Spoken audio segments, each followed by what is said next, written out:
Well, hello and welcome to our program tonight. So good to have you with us.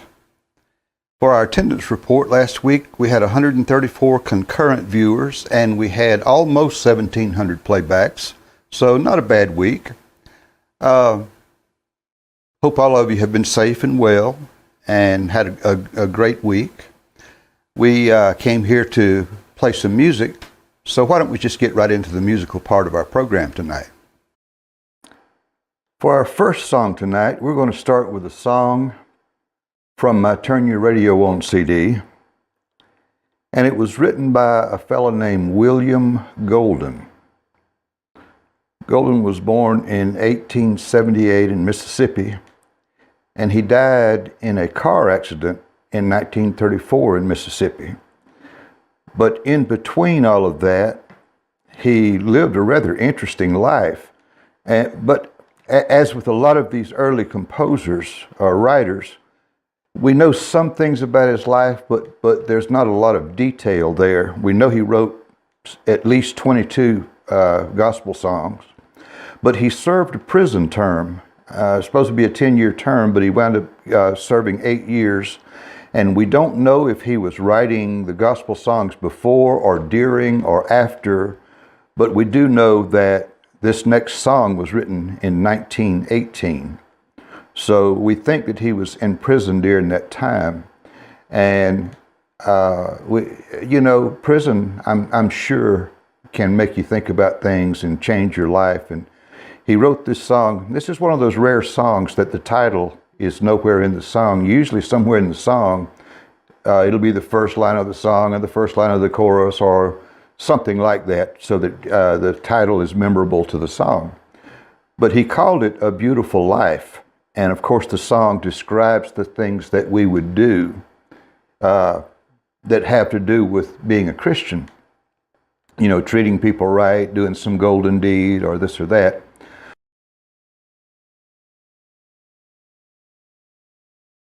I need to update you on a couple of things here. When we did when we filmed the talking parts for A Beautiful Life, my brother had not had time to come up and do his dobro parts for me so he could be on screen with me. So I made a couple of temporary videos that was able to get around him not being on the video. But since then, he's had an opportunity to come up and record his parts on things. So we're going to feature him tonight, my brother Mick, doing the dobro on A Beautiful Life.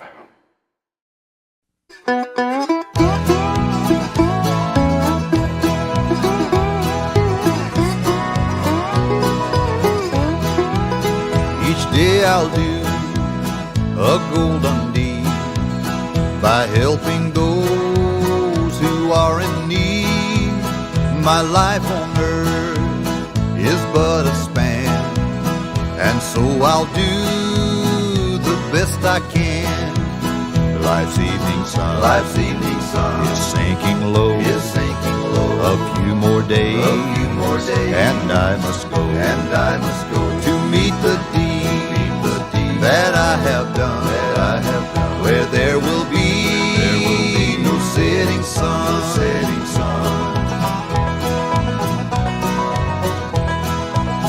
To be a child of God each day, my light must shine along the way. I'll sing His praise while ages roll, and strive to help some troubled soul. Life's evening sun is sinking low, a few more days, and I must go to meet the deed that I have done, where there will be no setting sun.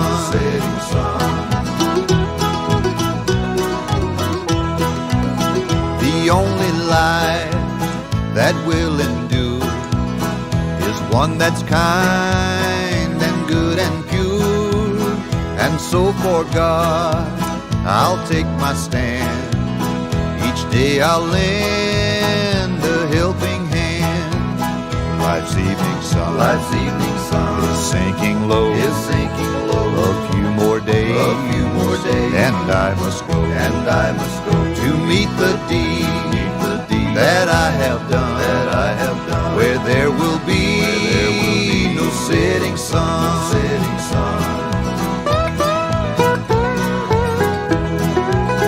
I'll help someone in time of need and journey on with rapid speed. I'll help the sick and poor and weak, and words of kindness to them speak.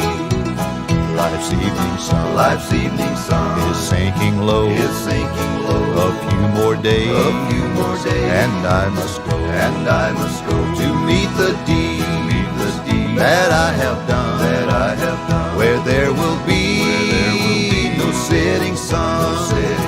Life's evening sun is sinking low. A few more days, and I must go to meet the deed that I have done, where there will be no setting sun, where there will be no setting sun.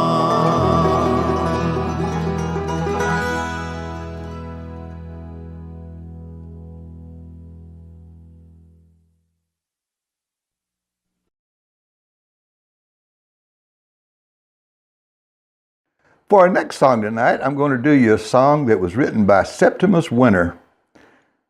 Septimus Winter was an unusual character. He wrote, secular songs. He didn't write gospel songs. This particular song really wasn't intended to be a gospel song, but it got picked up by the evangelists of the time, and the rest is history. It became quite a popular gospel song because it does have references to things of a spiritual nature in it. But Winter wrote under several pseudonyms. He wrote under mainly Alice Hawthorne, which was a play on his mother's maiden name. His mother was Mary Hawthorne. But anyway, he wrote under Alice Hawthorne. And under that name, he wrote Listen to the Mockingbird, 10 Little Indians, Where Oh Where's My Little Dog Gone. So you can see where he was in the secular world. I mean, Listen to the Mockingbird. He wrote that song and sold the publishing on that song for $5. And it went on to sell 20 million copies. Back then, they sold sheet music. He was writing in the mid-1800s. And he actually got in trouble for, he wrote a protest song in the middle of the Civil War. And he wound up in jail for treason. For a little while. You know, they were playing the political games like they do today. You know, they try to make people out to be this and that. And everything. Anyway, he wound up getting out of jail once all of that was over with. And the very song that he wrote was about McClellan, who Lincoln removed from the service because he didn't like the way he was doing things.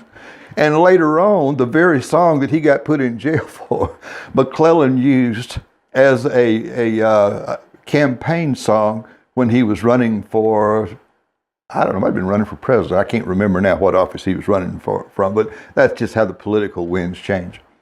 But anyway, this song was written and published in 1868, and it's called Whispering Hope.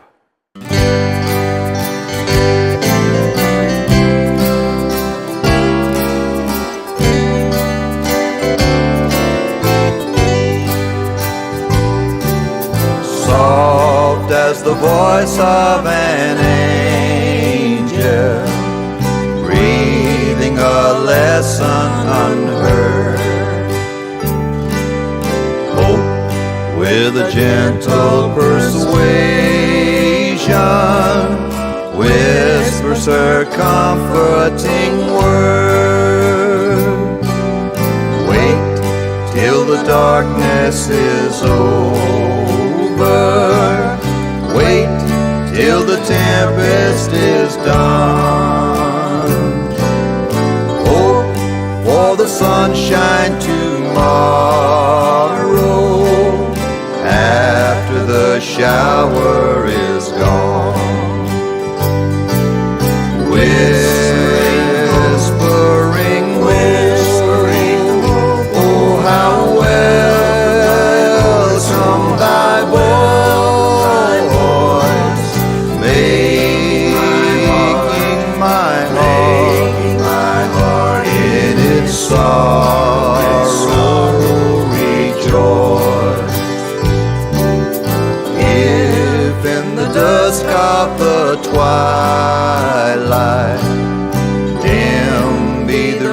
region afar.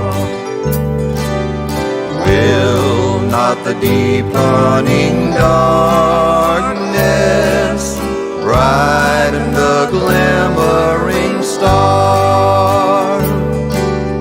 Then when the night is upon us, why should the heart sink away?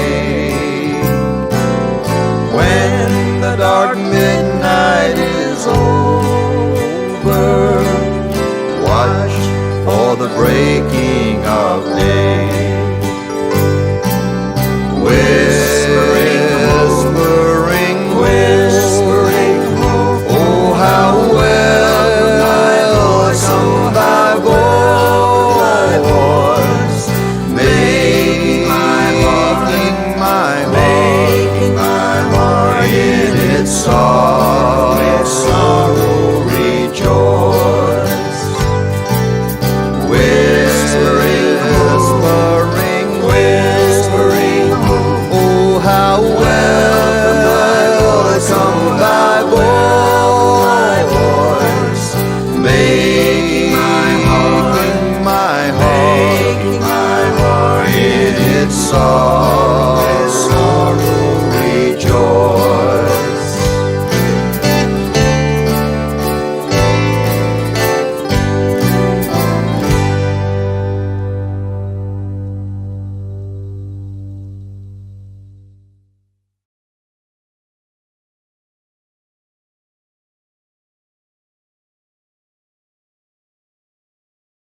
James Acuff was a songwriter from Texas. He was born in 1964 and lived to 1937.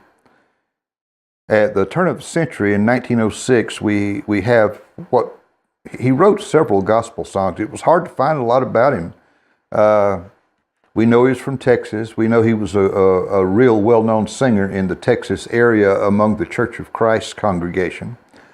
And he worked with the Firm Foundation Company in Austin, compiling hymnals.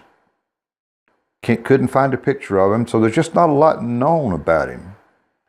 But anyway, in 1906, he put this song out, and it was his most popular song of all the songs he had written. And it's called Just Over in the Glory Land.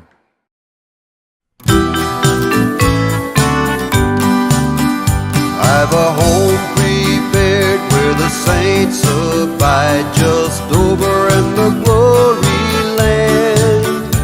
And I long to be by my Savior's side, just over in the glory land. Just over in the glory land, I'll join, yes, join the happy angel band, just over in the glory land. Just over in the glory land, there with, yes, with the mighty host I'll stand, just over in the glory land.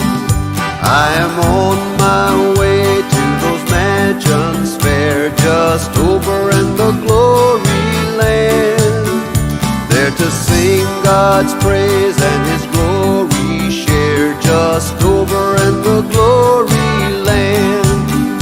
Just over in the glory land, I'll join, yes, join the happy angel band, just over in the glory land. Just over in the glory land, there with, yes, with the mighty host I'll stand, just over in the glory land.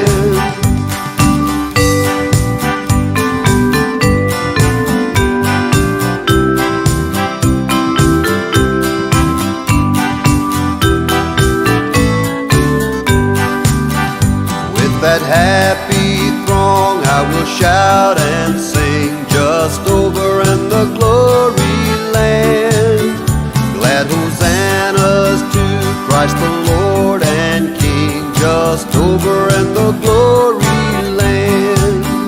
Just over in the glory land, I'll join, yes, join the happy angel band just over in the glory land. Just over in the glory land, there with the mighty host I'll stand. Just over in the glory land. Just over in the glory land, I'll join, yes, join the happy angel band. Just over in the glory land. Just over in the glory land, therewith, yes, with the mighty host I'll stand. Just over in the glory land. Just over in the glory land. Just over in the glory land.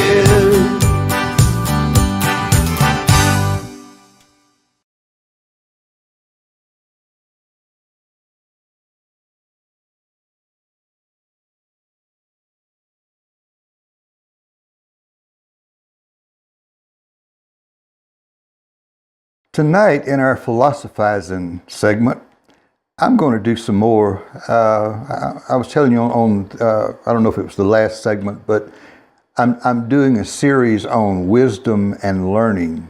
God wants us to be wise. He wants us to make wise decisions.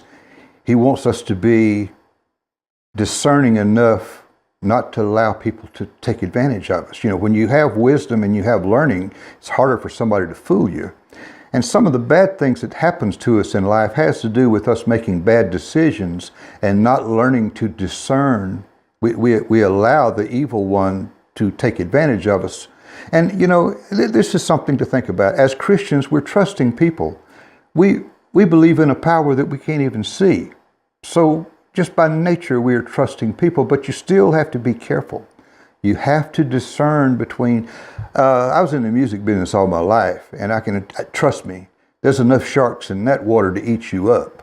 So you do learn to discern between the con men and the people who are a little bit more on the up and up.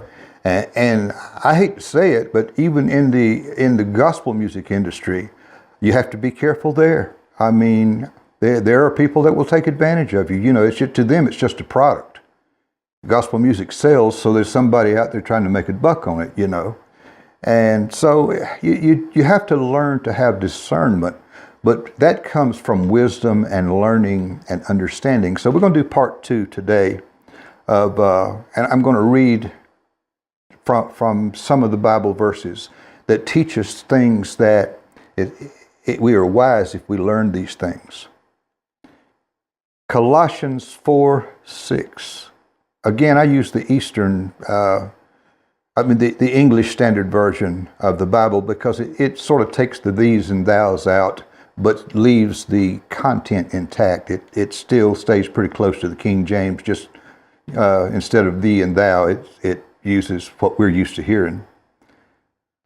Colossians 4:6, let your speech always be gracious, seasoned with salt, so that you may know how you ought to answer each person.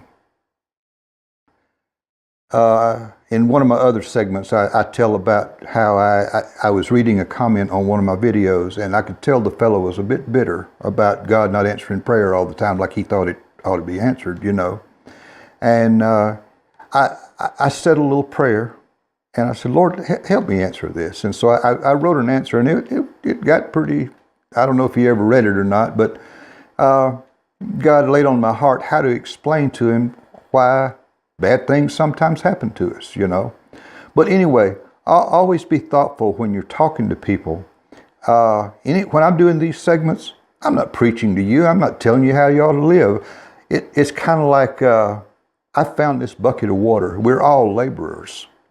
And I just set the bucket out there, and if anybody wants to drink, fine. If you don't want to drink, you don't have to drink it. You can go drink whatever you want to. But this is a fresh bucket of water right here. You're welcome to have a drink if you want it. You know, I'm not telling you what to do. I'm not telling you how to do. I'm just telling you that in my life, I found these things work. You know, and it will make your life better.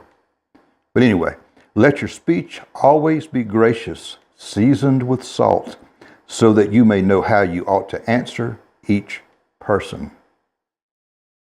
Okay. 2 Timothy 3, 1 through 17.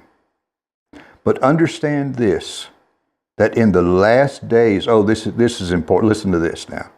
But understand this, that in the last days there will come time of difficulty, for people will be lovers of self, lovers of money, proud, arrogant, abusive, disobedient to their parents, ungrateful, unholy, heartless, unappeasable. Isn't this sounding familiar?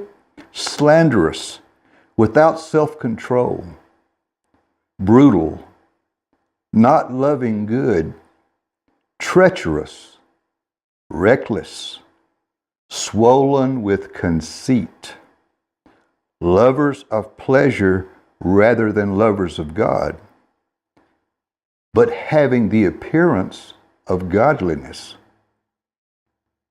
Let all of that sink in. People are doing all these things and they're still acting like they're of God. Think about what I'm saying. Having the appearance of godliness, but denying its power. Avoid such people.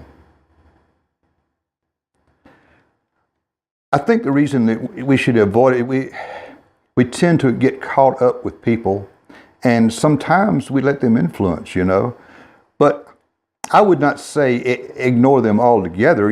I would like to have a conversation with these people. I'd like to share some of the stuff I've learned with them. I don't want to argue with them, but I'd like to converse with them, But anyway, it does tell us to avoid these people. And if you look around, you'll see a lot of this going on today. I mean, there's a brand of Christianity out there I'm not familiar with. But so be it. Just the Bible's full of this stuff. I mean, it tells us how to learn, how to have wisdom, and how, that sort of thing. Okay, Proverbs 3:5. Trust in the Lord with all your heart, and do not lean on your own understanding. What that means is study, read your Bible. Don't. But yeah, it's good to listen to what other people think and all that, and listen to your preacher and that sort of thing. But read for yourself. You'd be surprised. This segment may take a minute, but I'm gonna have to tell you. Back in my rock and roll days, we were playing. The band I was in in a club in Chattanooga, and a young man comes up to us after we got through playing. He says, "I love rock and roll. Y'all want to go up to your room and read the Bible some?" Well, yeah, let's go read the Bible some. I mean, what an unusual thing. Here's a guy in the club wanting to offer to go. So we went up to the room, and I wish to goodness I could remember the scripture, but it was one of the first experiences I had with the Bible that he was reading from was that English Standard Version that I keep talking about, and it know these and that. It was like Jesus was in that room that night. And we were all so moved by this. I think all of the guys in that band now have a spiritual, there's that good and bad wolf again. We were doing some things that were outside the will of God for sure, but we were all aware of God. And all of us got to be closer to God in our later life. But anyway, the guy said, "I'm going to leave this Bible with you." And we had that Bible on our bus the rest of the existence of that band, and I wound up with that Bible. And that Bible came to mean a lot to me. And all of us, I think at times, we'd reach up and take the Bible and we would sit and read.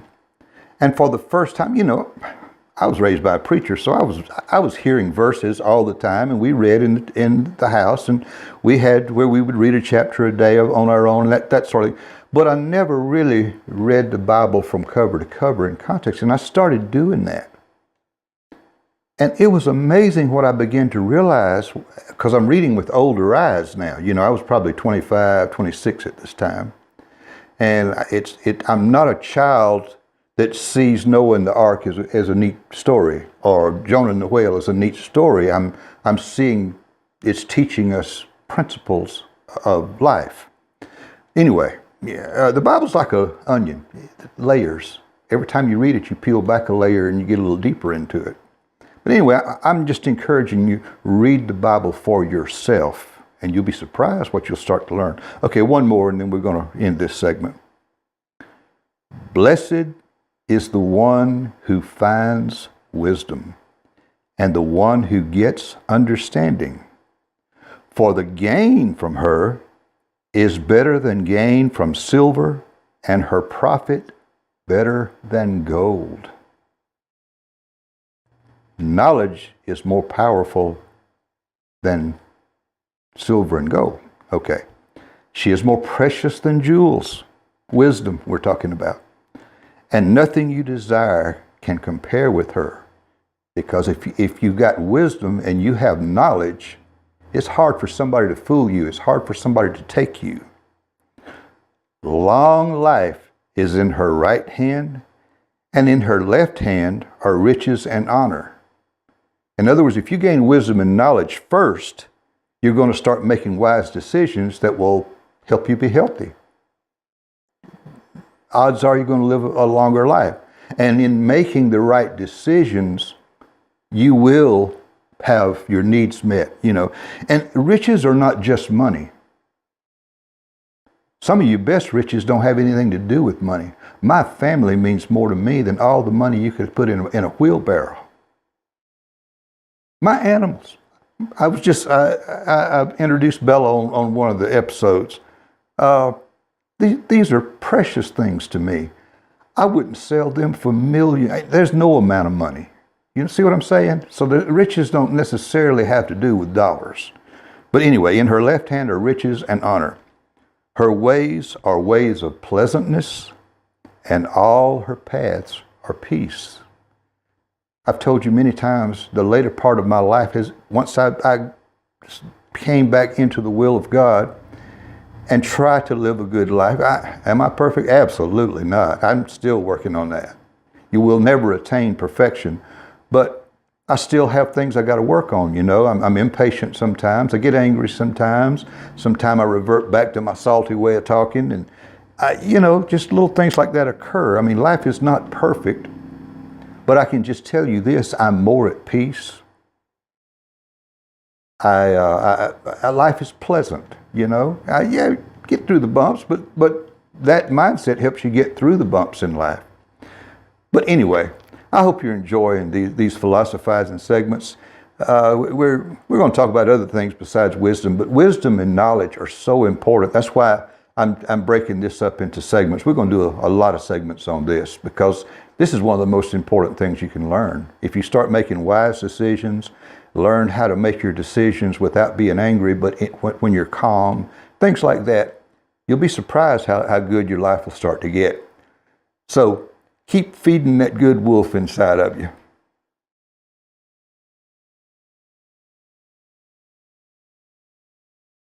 For our next song tonight, I'm going to do you a song that means a lot to me. It was one of the first songs that I put up on YouTube.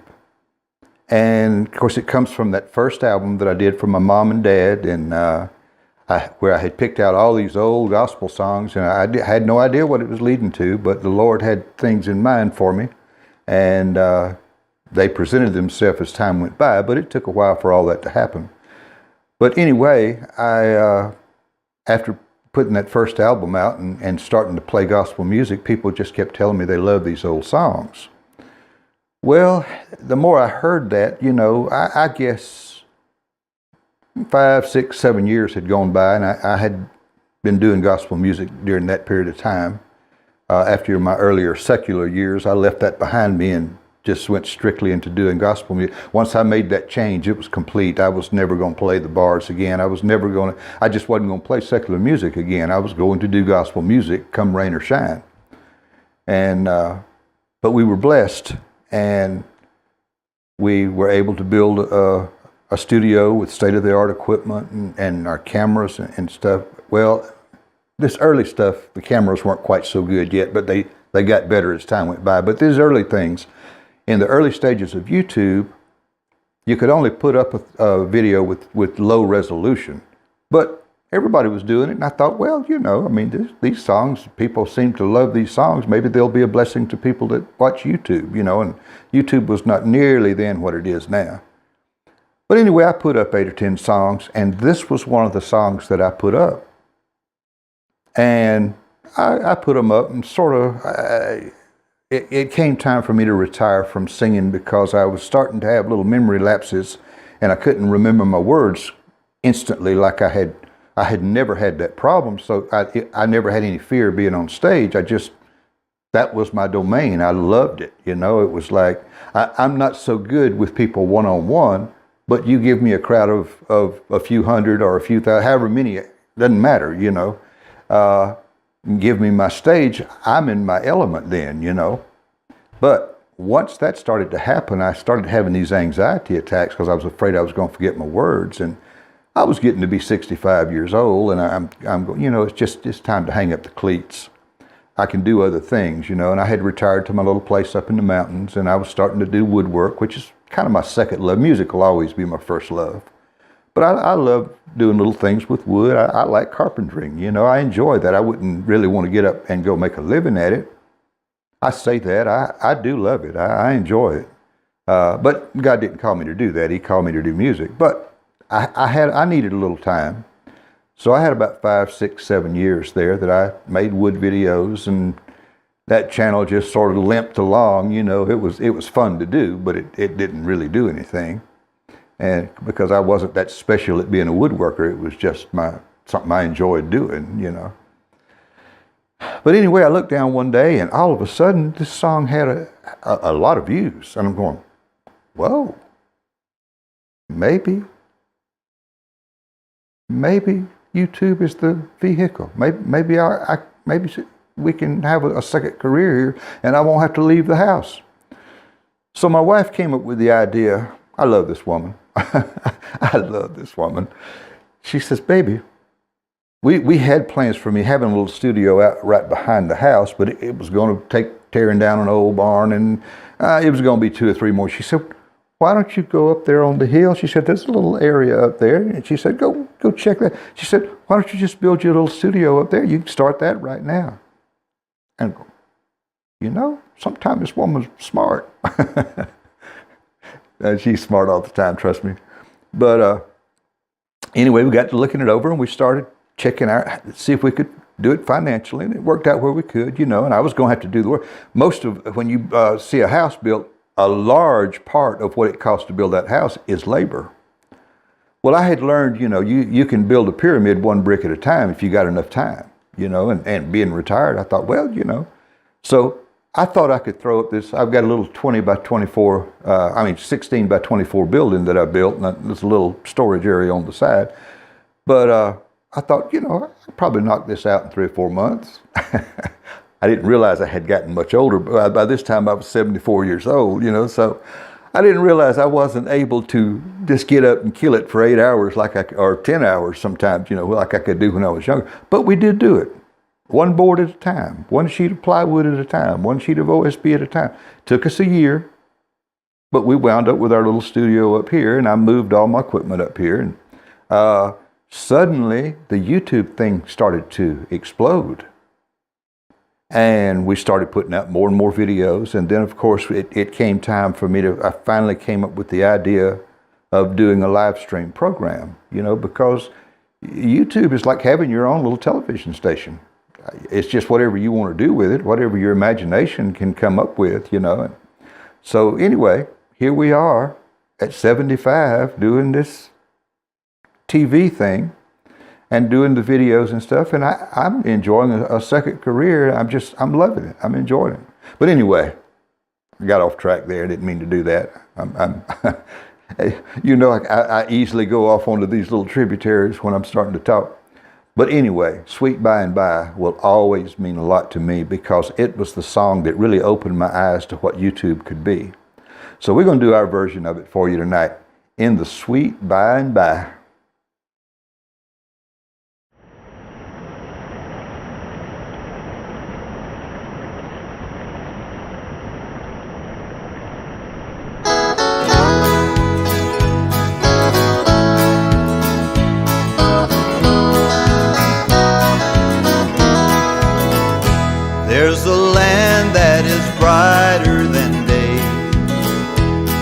by faith we can see it afar, for the Father waits over the way to prepare us a dwelling place there.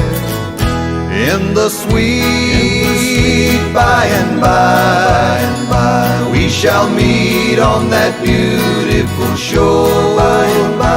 In the sweet by and by, we shall meet on that beautiful shore. We shall sing on that beautiful shore the melodious songs of the blessed, and our spirits shall sorrow no more. Not a sigh for the blessing of rest. In the sweet by and by, we shall meet on that beautiful shore. In the sweet by and by, we shall meet on that beautiful shore.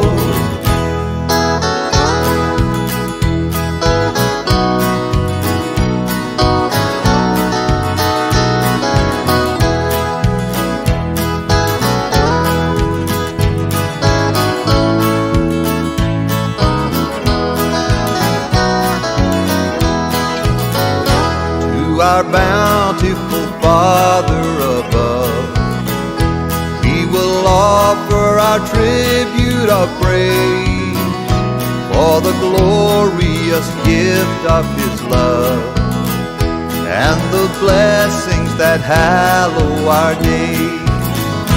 In the sweet by and by, we shall meet on that beautiful shore. In the sweet by and by, we shall meet on that beautiful shore. In the sweet by and by, we shall meet on that beautiful shore. In the sweet by and by, we shall meet on that beautiful shore. We shall meet on that beautiful shore.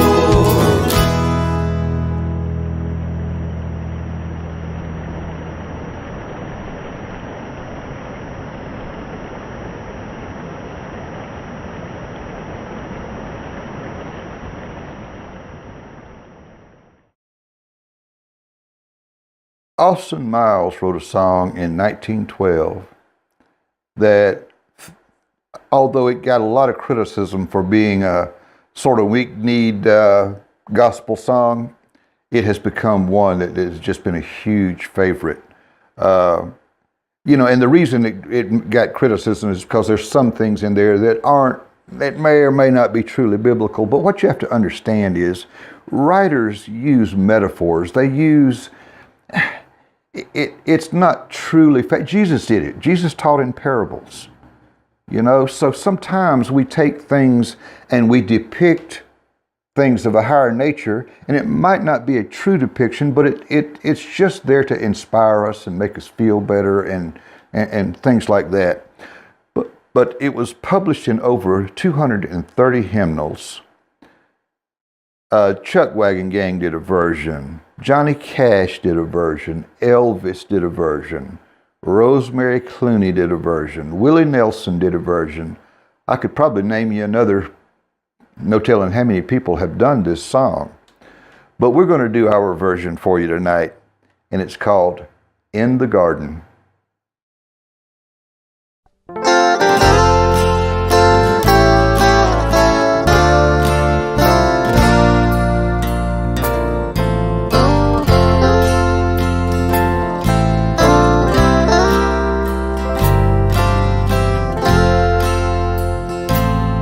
I come to the garden alone, while the dew is still on the roses, and the voice I hear falling on my ear, the sun of God discloses, and He walks with me, and He talks with me, and He tells me I am His own, and the joy we share as we tarry there, none other has ever known. He speaks, and the sound of His voice is so sweet, the birds hush their singing, and the melody that He gave to me within my heart is ringing. And He walks with me, and He talks with me, and He tells me I am His own, and the joy we share as we tarry there, none other has ever known.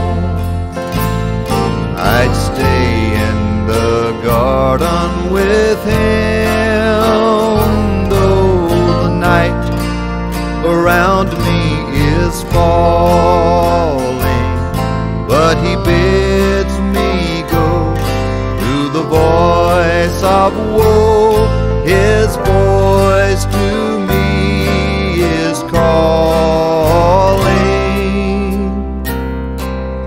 and He walks with me, and He talks with me, and He tells me I am His own, and the joy we share as we tarry there, none other has ever known.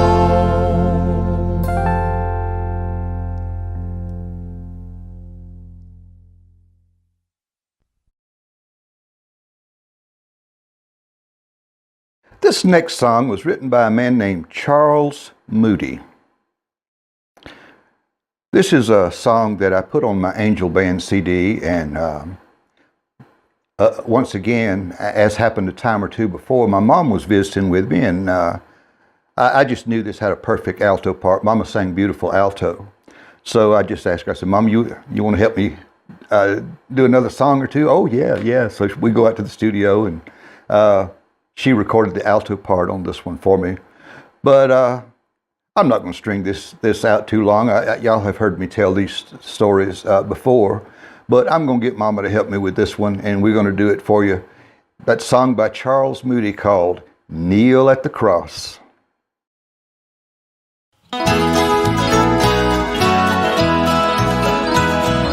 Kneel at the cross, Christ will meet you there. Come while He waits for you. Listen to His voice, leave with Him your care, and begin life anew.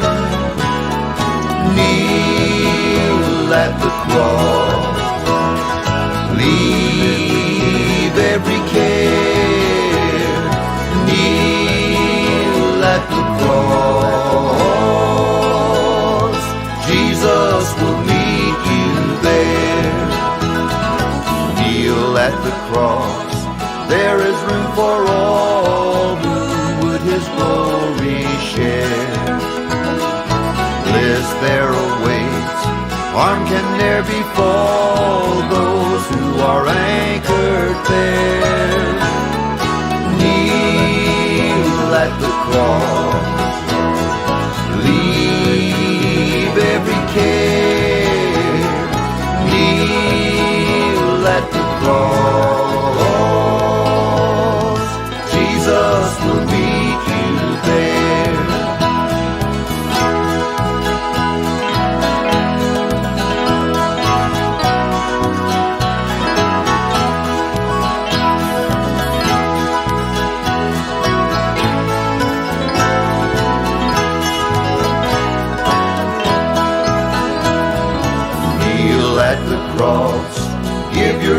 angels up, look unto realms above. Turn not away to life's sparkling cup, trust only in His love. Kneel at the cross, leave every care. Kneel at the cross, Jesus will meet you there. Kneel at the cross, leave every care. Kneel at the cross, Jesus will meet you there. Jesus will meet you there. Yes, Jesus will meet you there.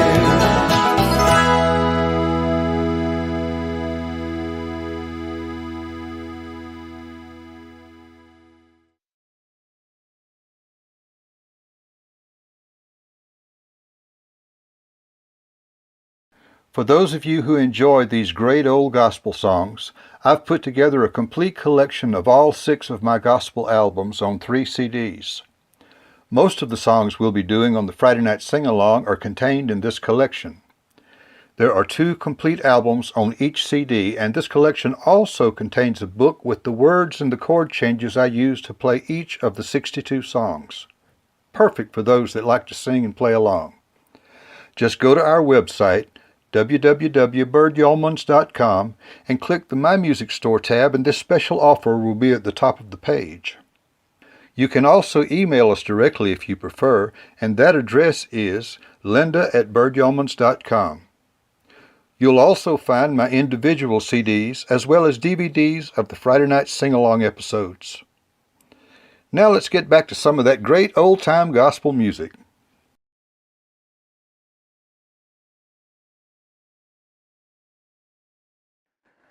I do so enjoy our get-togethers on Friday night. They just always seem to go so fast, even though we've added the extra song. Still just goes by way too fast. But for our last song tonight, I'm going to do you a song that, by all accounts, most popular gospel song of all time. It was in it's been in like 1,600 hymnals. Been recorded well over 1,000 times. Johnny Cash did a version, Elvis Presley did a version, Mahalia Jackson did a version.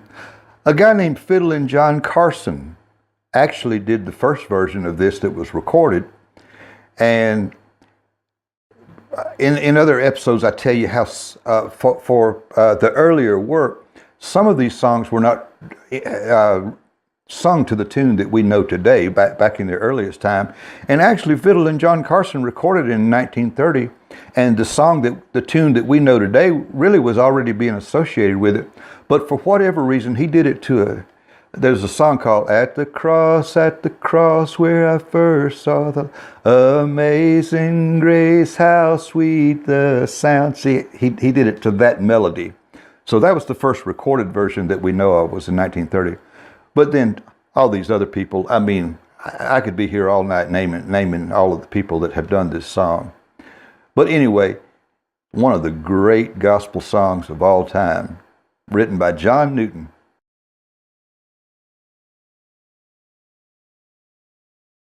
I need to do an information update right quick. My younger brother Mick helped me in my early days with some of my guitar work, and since he plays slide, I was looking for something that sounded like a dobro, so we got a dobro, and he was able to learn how to simulate a dobro from playing upright on a slide technique. And so we've had a chance finally to get him up here and do the parts for him to be in my videos. And so we've added him to Amazing Grace, and we're going to feature him doing the dobro part tonight on Amazing Grace.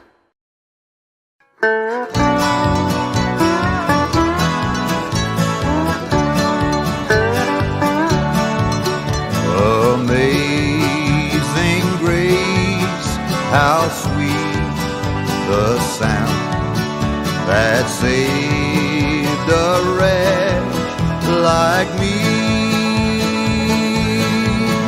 I once was lost, but now I'm found. Was blind, but now I see. Was grace that taught my heart to fear, and grace my fears relieved.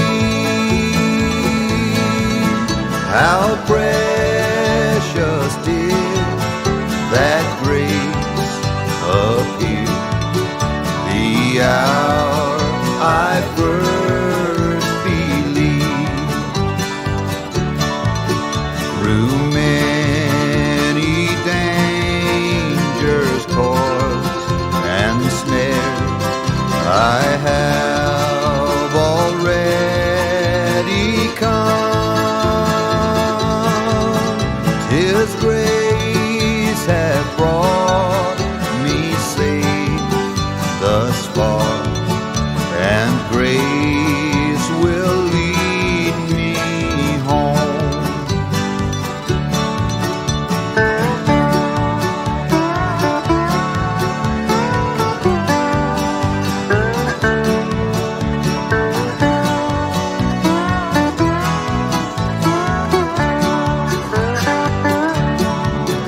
When we've been there 10,000 years, bright shining as the sun,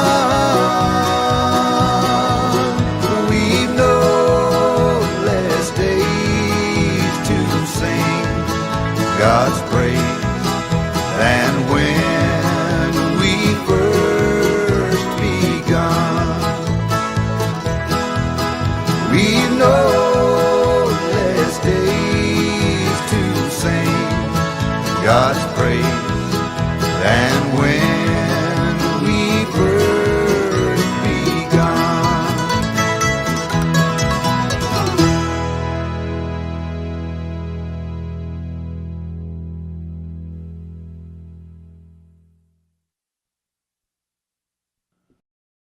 Thank you so much for being with us. It's always a joy to get together with you on Friday night and enjoy our Christian fellowship and our love for each other and caring for each other. And again, we welcome people from all around the world. We welcome people from all walks of life, all faiths, all political persuasions. We leave our differences at the door, and we have a wonderful time in our chat room. But again, thank you for all of that. And don't forget, if you get a minute, go by our website, birdyeomans.com, and you'll see my history there, and you'll see some CDs and my book and that sort of thing. And if you have any questions, just email my wife Linda at birdyeomans.com, and she'll be glad to help you with any of that. But thank you again for being with us. Be kind to each other this week. I love you. I'll see you next Friday night.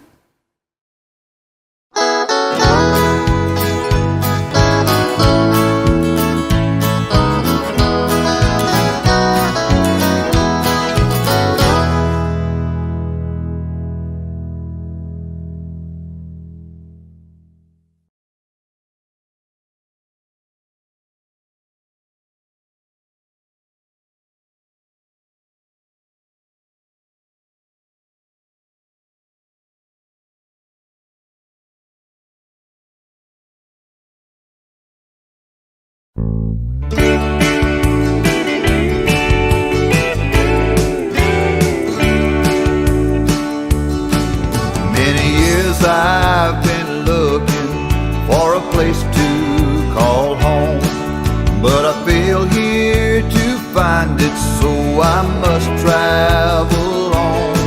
I don't care for fine mansions on earth's sinking sand. Lord, build me a cabin in the corner of glory land.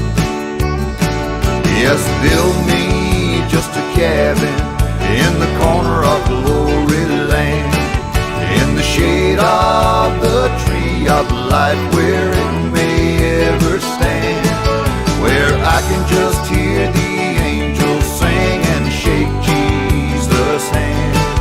Lord, build me a cabin in the corner of glory land.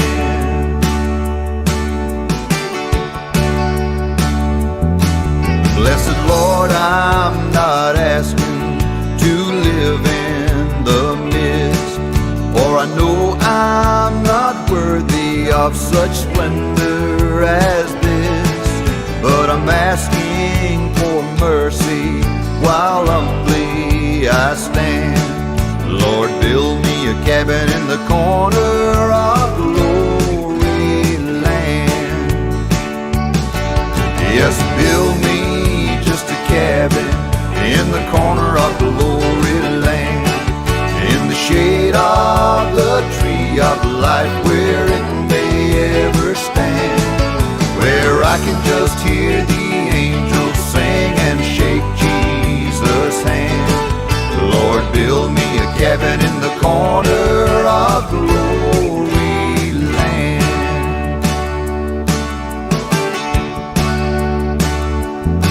I have many dear loved ones who've gone on this way. On that great final morning, I'd love to hear them say, come and join in our singing and playing our band. Lord, build me a cabin in the corner of glory land. Yes, build me just a cabin in the corner of glory land, in the shade of the tree of life